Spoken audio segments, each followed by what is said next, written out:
سب کو سلام، welcome to all, شالوم۔ Joshua episode number 4، crossing the Jordan river. دونوں جاسوس اسرائیلی خیمہ گاہ میں واپس آئے تو بہت خوش اور جوش سے بھرے ہوئے تھے۔ انہوں نے یشوع کو بتایا، ہمیں یقین ہے کہ خدا یہ سارا ملک ہمیں دینے کو ہے جیسا اس نے فرمایا تھا، لیکن ملک کنعان میں داخل ہونے سے پہلے انہیں دریائے یردن پار کرنا تھا۔ وہ کہنے کو آسان لیکن حقیقت میں مشکل تھا۔ مرد اور جوان لوگ تو پانی میں سے چل کر اور تیر کر پار جا سکتے تھے، مگر ان کے ساتھ بھیڑ بکریوں کے بڑے بڑے گلے تھے۔ اس کے علاوہ ایسی عورتیں تھیں جن کے ہاں ولادت ہونے والی تھی، اور چھوٹے بچے تھے جنہوں نے ابھی مشکل سے چلنا سیکھا تھا۔ ان سب کو پار اترنے کے لیے دوسروں کی مدد درکار تھی۔ اس کے علاوہ دریا میں سیلاب آیا ہوا تھا۔ دریا کے دونوں کناروں پر جنگل نما نشیبی علاقہ پانی میں ڈوبا تھا۔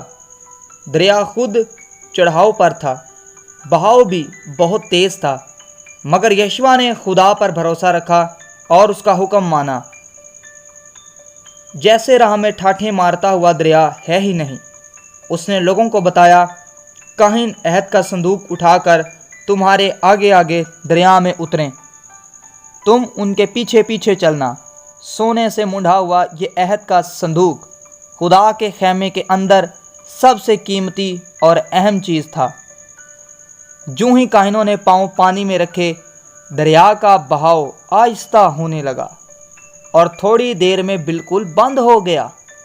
کاہن اپنا قیمتی بوجھ اٹھائے ہوئے دریا کے درمیان میں پہنچ گئے اور وہاں کھڑے ہو گئے۔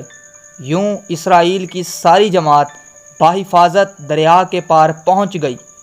جب سارے لوگ چلے گئے تو کاہن بھی آرام سے چلتے ہوئے وہاں آ گئے، اور دریائے یردن کا پانی پہلے کی طرح زور و شور سے بہنے لگا، قدموں کے نشان تک باقی نہ رہے۔